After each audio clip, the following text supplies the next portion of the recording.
eh, kelonggaran dari pembatasan traveling itu akan memicu people to do a lot more businesses, ya, dan kemudian juga akan ada ripple effect in terms of pertumbuhan dari ekonomi dan kredit demand, ya, sehingga kami memproyeksikan bahwa ini semua akan berdampak positif terhadap pertumbuhan kredit di tahun 2022 ini, ya, sehingga ke depannya kita akan terus harus fokus untuk mendukung sektor-sektor yang memang are directly related kepada pelonggaran pembatasan-pembatasan ini, ya.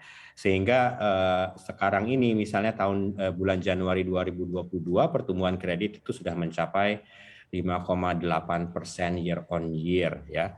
Nah, beberapa mungkin program yang kita harapkan akan terus dilanjutkan untuk mendukung pemulihan ekonomi dan pertumbuhan kredit adalah seperti perpanjangan program insentif pajak PPNBM, ya, dalam pembelian kendaraan bermotor. Biasanya kita lihat at least historical story tells that kalau ekonomi itu mulai membaik, salah satu industri yang nanti akan juga meningkat cukup pesat adalah industri kendaraan bermotor, sehingga apabila pemerintah melanjutkan kebijakan perpanjangan program insentif itu akan berdampak positif, ya.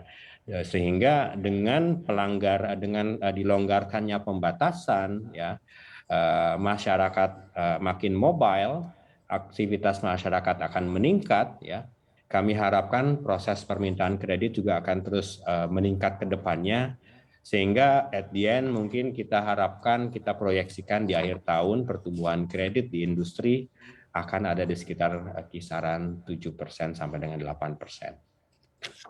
7% sampai 8%. Tapi kalau kita mengingat rencana pemerintah juga untuk menaikkan Pertamax, lalu juga inflasi ini kan juga diproyeksi akan melesat. Seperti apa ini akan mempengaruhi proyeksi dari Bank Mandiri?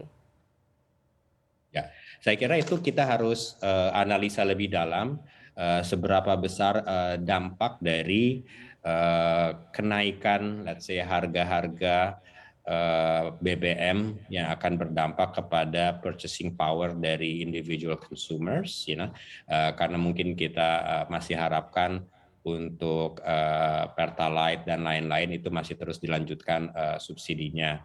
Nah, yang harus kita terus waspadakan adalah dampak dari kenaikan BBM tersebut terhadap harga-harga produksi yang akan nanti diputuskan oleh para produsen berapa persen dari kenaikan tersebut akan dipass on ke konsumen.